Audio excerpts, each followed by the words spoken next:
Hi friends, అందరూ ఎలా ఉన్నారు? ఫస్ట్ టైం మన ఛానల్ చూసిన వారు సబ్స్క్రైబ్ చేయండి, లైక్ చేయండి, షేర్ చేయండి. ఆల్రెడీ సబ్స్క్రైబ్ చేసుకున్న వాళ్ళు కొంచెం లైక్ బటన్ నొక్కితే మన వీడియో కొంచెం ముందుకు వెళ్తుంది. ఓకే ఫ్రెండ్స్, ఇక్కడ ఓనర్స్ టెనెంట్స్కి చిన్న టాస్క్లో పెట్టిన స్టేజ్ మీద ఏం జరిగింది. ఓనర్స్ అంటే కామనర్స్ వెళ్ళి ఆల్రెడీ సెలబ్రిటీస్ని టెనెంట్స్ లాగా వాళ్ళకి కొన్ని పనులు అప్పచెప్పారు కదా. అవే పనులు కొనసాగిస్తారా, వేరే వాళ్ళు మార్చుకుంటారని పని చేసే వాళ్ళకి పనికి సంబంధించిన బ్యాడ్జెస్ పెట్టుకోవడానికి పంపిస్తే ఆ బ్యాడ్జెస్ ఓనర్స్కేమో బిగ్ బాస్ ఐ ఉంది కదా, 9 ఐ ఉంది కదా కన్ను, ఆ బ్యాడ్జెస్ వీళ్ళకేమో పనికి సంబంధించిన బ్యాడ్జెస్ పంపించారు. కూర్చోబెట్టి ఒక్కొక్క వాళ్ళని పిలుస్తూ ఉన్నారు బిగ్ బాస్. వాళ్ళని మీరు ఉంచుకుంటారా లేదంటే మార్చుకుంటారా అనేది డిసైడ్ చేసుకోమన్నారు.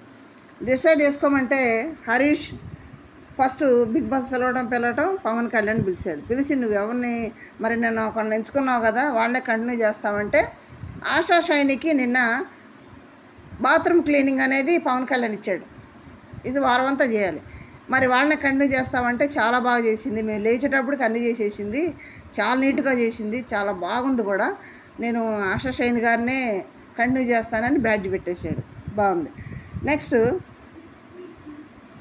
ప్రియాని హరీష్ గారిని పిలిచారు. హరీష్ గారిని పిలిచి నువ్వు హౌస్ క్లీనింగ్ ఎవరికి ఇస్తావు, ఇద్దరిని ఎంచుకోవాలనుకుంటే ఆల్రెడీ నిన్న ఎమ్మానల్ని పిలిచాడు, ఎమ్మానల్కి ఇచ్చాడు. మళ్ళీ ఈరోజు ఇంకోటి పెట్టమంటే సృష్టికి ఇచ్చారు, అమ్మాయికి ఇచ్చేశారు. అమ్మాయి తీసుకుంది వెళ్ళి నేను కూడా చేస్తానని తీసుకుంది. కానీ క్లీనింగ్ అంటే ఇప్పుడు అంతా వస్తుంది, గార్డెన్తో సహా వస్తుంది. నిన్న ఒకళ్ళకి ఇచ్చినప్పుడే మనం ఏమనుకున్నామంటే ఒకళ్ళకి ఇస్తే అంత పెద్దది వల్ల కాదు కాబట్టి ఇప్పుడు ఇద్దరు కాబట్టి ఇద్దరు బాగానే ఉంది అంతకంత వరకు. నెక్స్ట్ శ్రీజాని పిలిచారు. అక్కడ శ్రీజాని ఏమి ఇచ్చారు, బట్టలు క్లీనింగ్ ఇచ్చారు. అక్కడ నిజంగా బిగ్ బాస్ ఏం చెప్పాడు, ఒక్కళ్ళనే ఎంచుకోవాలని చెప్పారు. ఒక్కళ్ళనే ఎంచుకోవాలంటే బ్యాడ్జ్ మీద లేడీ మెన్నా లేదా ఉమెన్నా అని 2 బ్యాడ్జ్లు పంపించారు. వీళ్ళకి అందరికీ ఎవ్వరికి అర్థం కావట్లేదు. ఆల్రెడీ బిగ్ బాస్ చెప్తూనే ఉన్నాడు, బిగ్ బాస్ మాట్లాడేటప్పుడు వీళ్ళు వింటలేదు. ఇది లైవ్లో జరుగుతుంది అంతా. బిగ్ బాస్ చెప్తూనే ఉన్నాడు ఒక్కళ్ళనే ఎంచుకోవాలని. అప్పుడు వీళ్ళందరూ మాట్లాడుతున్నారు కానీ బిగ్ బాస్ మళ్ళీ ఇంకోసారి చెప్పండి అన్నారు. కానీ శ్రీజ నిజంగా దమ్ము శ్రీజ అనిపిస్తుంది. అసలు గెస్సింగ్ మాత్రం భలే గెస్ చేసింది, సూపర్ పిల్ల. అసలు నిన్న కూడా నైట్ తనుజ దగ్గరికి వెళ్ళి నీ ఏజ్ ఎంత అని అడుగుతుంది. అనగానే ఏంది నీ కెమెరాల ముందు ఏజ్ అడుగుతావా నన్ను అని తనుజ అంటే తప్పేముంది దానికి, నేను చెప్తాను నా ఏజ్ అంటుంది శ్రీజ. కానీ చిన్నపిల్ల కాబట్టి అడిగేస్తే చెప్పగలదు, మరి తను చెప్పలేదు కదా. ఆ సృష్టి వచ్చి నేను చెప్పేస్తాను నా ఏజ్ అంటుంది. దమ్ము శ్రీజ అయితే నిజంగా దమ్మే. అసలు ఏం గెస్ చేసింది తెలుసా, ఇక్కడ 2 బ్యాడ్జీలు మెన్ ఆర్ ఉమెన్ 2 ఉన్నాయి. అంటే మెన్ ఎంచుకుంటే మెన్ బ్యాడ్జ్ పెట్టాలి, ఉమెన్ ఎంచుకుంటే ఉమెన్ బ్యాడ్జ్ పెట్టాలని నేను అనుకుంటున్నాను. అది కరెక్ట్. శ్రీజ మంచి గెస్ చేసింది. బిగ్ బాస్ చెప్పింది కూడా అదే. వీళ్ళు అర్థం కావట్లేదు, అందరూ అనుకుంటున్నారు అది ఇది నువ్వు బిగ్ బాస్ మళ్ళీ చెప్పు అట్ట కాదు అని అందరూ ఎవరు పడితే ఇది మాట్లాడేస్తున్నారు. శ్రీజ బాగా గెస్ చేసింది, సేమ్ అలాగే అయింది. బిగ్ బాస్ అలాగే చెప్పారు. రాము రాథోడ్ని ఎన్నుకుంది. ఎందుకంటే ఇంతకుముందు కూడా రాము రాథోడ్ని ఎన్నుకుంది. రాము రాథోడ్ని ఎన్నుకొని ఇప్పుడు ఏం చేయాలంటే రాము రాథోడ్ ఓనర్స్ బట్టలే ఉతకాలి, ఓనర్స్ బట్టలే వాష్ చేయాలి, శుభ్రంగా మడత పెట్టాలి, ఎండబెట్టి క్లీన్ చేసి ఐరన్ కూడా చేసి పెట్టాలి. అక్కడ ఓన్లీ ఓనర్స్ 6 మిగిలిన వాళ్ళు ఎవరి వాళ్ళు ఉతుక్కుంటారు వాళ్ళ వరకే చేయాలన్నమాట రాము రాథోడ్. మరి ఇప్పుడైతే రాము రాథోడ్ ఛాన్స్ వస్తుంది కాబట్టి అందరూ ఉతుకుతారు. నెక్స్ట్ వచ్చిన వాళ్ళు రాము రాథోడ్ ఛాన్స్ రాదా, వాళ్ళు ఆడుకోరా, చూడాలి.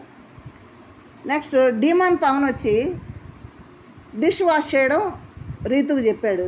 ఇదే డీమాన్ పవన్ చేసేది, ఒకసారి చెప్పాడు, వాళ్ళు చెప్పారు, ఓకే అన్నది రీతు, వదిలేసేయాలి.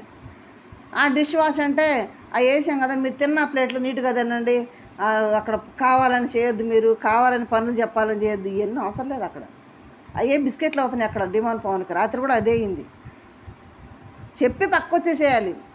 వీళ్ళందరూ ఏమన్నారు, అవును మరి తిన్న ప్లేట్లు మేము కడుక్కుంటాంలే. తిన్న ప్లేట్లు ఎవరు ఏ షో అయినా కానీ ఎవరు తిన్న ప్లేట్లు వాళ్ళే కడుక్కుని ఎవరి స్థానంలో వాళ్ళు పెట్టేసుకుంటారు. ఓన్లీ డిష్లు వాష్ చేయడమే వాళ్ళు చేసేవాళ్ళు, రీతువు చేసేది. ఇప్పుడు రీతుకి ఇచ్చారు అది. ఈ డిమాండ్ పవన్ దాన్ని పొడిగించి అక్కడే పెట్టి అది వేరేగా పోతుంది. అంటే ఒక టైమింగ్ అనేది మాట్లాడుతున్నాడు కానీ ఏదో మాట్లాడాలనుకుంటున్నాడు కానీ అది టైమింగ్ మిస్ అయిపోతుంది. అది ఏం మాట్లాడాలి, అది కంటిన్యూషన్ అనేది కట్ అయిపోతుంది. అదే మళ్ళీ చెప్తున్నాడు. అది డిమాండ్ పవన్ చేసేది. ట్రై చేస్తున్నాడు మాట్లాడటానికి, అది స్పాట్లో ఏం మాట్లాడాలో అర్థం కావట్లేదు. తర్వాత మనీష్ గారికి బ్యాడ్జ్ రాలేదు. ఎందుకంటే బీబీ వాళ్ళ లెక్కలో 5 కామనర్స్ ఓనర్స్గా తీసుకునేది. మరి ఎక్స్ట్రా పర్సన్ కదా మర్యాద మనిషి. కానీ మర్యాద మనిషి అనే వ్యక్తి ఎక్స్ట్రా పర్సన్ కాదు, అసలు 5గురిలో ఉంది మర్యాద మనిషే. భరణి గారికి ఫిజికల్గా పోటీ ఇవ్వడానికి డిమాండ్ పవన్ తీసుకున్నాడు, ఎక్స్ట్రా డిమాండ్ పవన్. కానీ ఇక్కడ బ్యాడ్జెస్ వాళ్ళ లెక్కలు 5గురే కాబట్టి 5 బ్యాడ్జెసే పంపించారు వాళ్ళు. ఇప్పుడు మర్యాద మనిషికి బ్యాడ్జ్ లేదు. బ్యాడ్జ్ లేకపోవటం వల్ల లాస్ట్కి వచ్చేటప్పటికి ఈ పనులన్నీ మొత్తం ఇచ్చేసిన తర్వాత ప్రియా వచ్చి కిచెన్ ఎవరిస్తారంటే తనుజ భరణి గారిని తీసుకుంది. బాగానే అందరూ సంతోషంగానే వండుతా అన్నారు, అందరూ ఒపీనియన్ తీసుకొని వండాలి, అందరూ ఫుడ్ కాబట్టి మనస్ఫూర్తిగా తింటేనే సాటిస్ఫాక్షన్ ఉంటుందని భరణి గారు మంచిగా చెప్పారు, బాగానే ఉంది. ఇక్కడ హరీష్ గారు మాట్లాడుతూ ఉంటే మర్యాద మనిషిని నీకు బ్యాడ్జ్ లేదు నువ్వు మాట్లాడుకుంటే కరెక్ట్ కాదు. బ్యాడ్జ్ లేకపోతే ఓనరే కదా, షోలో ఉన్నాడు కదా, నీ బ్యాడ్జ్ లేదు నువ్వు మాట్లాడలేదు, నువ్వు బ్యాడ్జ్ అంటే నువ్వు మాట్లాడతావా? అట్లే మరి కాంట్రవర్సీలు అయితే హరీష్ మర్యాద మనిషిని అలా అంటే మర్యాద మనిషి కూడా సీరియస్ అవ్వటం, ఆ గొడవ పెద్ద కాకుండా భరణి గారు వెళ్ళి లేదు బ్యాడ్జ్ లేకపోతే మాట్లాడకూడదు, రూల్ ఏం లేదు, అందరూ మాట్లాడుతున్నారు కదా, అది కరెక్ట్ కాదని హరీష్ గారిని నచ్చ చెప్తున్నాడు భరణి గారు వెళ్ళి. కరెక్ట్ కాదు కదా, బిగ్ బాస్ షోలో వాళ్ళు తీసుకుంటేనే కదా మర్యాద మనిషి గారు లోపలికి ఎంటర్ అయ్యాడు, ఓనర్స్గా బిహేవ్ చేస్తున్నాడు అక్కడ. మరి ఓనర్ని పట్టుకొని వాళ్ళల్లో వాళ్ళే తన్నుకోవడం కాదు అక్కడ జరగాల్సింది. హరీష్ వీళ్ళల్లో నీకు బ్యాడ్జ్ లేదని అటు వెళ్ళటం కాదు, ఓనర్స్ టెనెంట్స్ని కష్టపెట్టాలి. వీళ్ళ ఛాన్స్ వచ్చినప్పుడు వాళ్ళని ఇబ్బంది పెడతారు, అది కానీ కావాల్సింది. వీళ్ళకే నీకు బ్యాడ్జ్ లేదు కదా నువ్వు మాట్లాడొద్దు అనేది హరీష్ గారు అనే మాటలు కరెక్ట్ కాదు. వీళ్ళే ఐక్యత లేకపోతే ఓనర్స్కి టెనెంట్స్కి ఎట్లా ఇబ్బంది పెడతారు, టెనెంట్స్ అయితే ఎలా పని చేయించుకుంటారు, వీళ్ళు ఒకటికుంటేనే కదా. బండి గారు మంచిగా నాపాడు, అలా కాదులే బ్యాడ్జీ ఉండా లేకపోయినా మాట్లాడాలి, మాట్లాడే హక్కు ఎవరికైనా ఉంటుంది, అలా అనొద్దు అన్నాడు. ఇంత జరుగుతుంది కదా, ఇంత గోల జరుగుతుంది, బ్యాడ్జెస్ పెట్టుకుంటున్నారు, వాళ్ళనే కంటిన్యూ చేస్తున్నారు, లేదంటే కొంచెం చేంజ్ చేసుకుంటున్నారు, కొన్ని పనులు షేర్ చేసుకుంటున్నారు. ఇంత పెద్దది కాబట్టి మొత్తం నెక్స్ట్ వచ్చేవాళ్ళు కూడా ఇదే చేయాలి కాబట్టి పర్ఫెక్ట్గా ఇదే పని డిసైడ్ చేసుకున్నాను ఇమ్మానుయల్ అంటే బాగానే ఉంది. కానీ అసలు ఏందబ్బా సుమన్ సెట్ అయింది, అందరూ కూర్చున్నారు, చేతులు కట్టుకొని కూర్చున్నాడు. సరిగ్గా తెలుగు రాని సంజన ఆశాషైని కూడా మాట్లాడుతున్నారు, ఏదో ఒకటి అందరూ మాట్లాడుతున్నారు, ఉన్న వాళ్ళందరూ మాట్లాడుతున్నారు 15 మంది.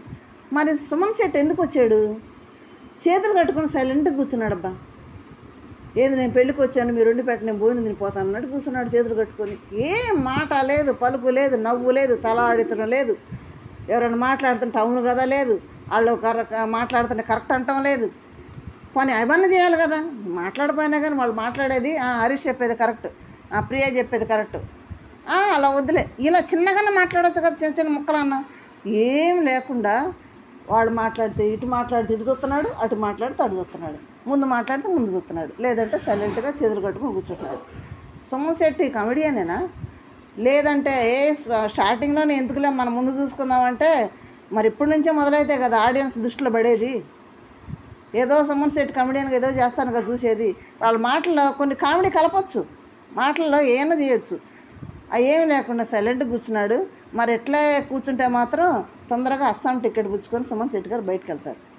ఎందుకంటే ఏదో ఒకటి చేయాలి అక్కడ బిగ్ బాస్లో, ఏదో ఒకటి కలుగు చేసుకొనైనా కంటెంట్ క్రియేట్ చేసుకోవాలి. అలాంటి వ్యక్తి అయితేనే లాస్ట్ వరకు రన్ అవ్వగలడు. ఓకే, ఇది లైవ్లో జరిగింది, ఇది బ్యాడ్జెస్ టాస్క్ లాగా పనులు షేర్ చేయటం. మరి మీరేమనుకుంటున్నారు? సుమన్ శెట్టి ఎలా ఉంటాం కరెక్ట్ అని బిగ్ బాస్ హౌస్కి? కామెంట్ చేయండి, లైక్ చేయండి, షేర్ చేయండి, సబ్స్క్రైబ్ చేయండి. Thank you.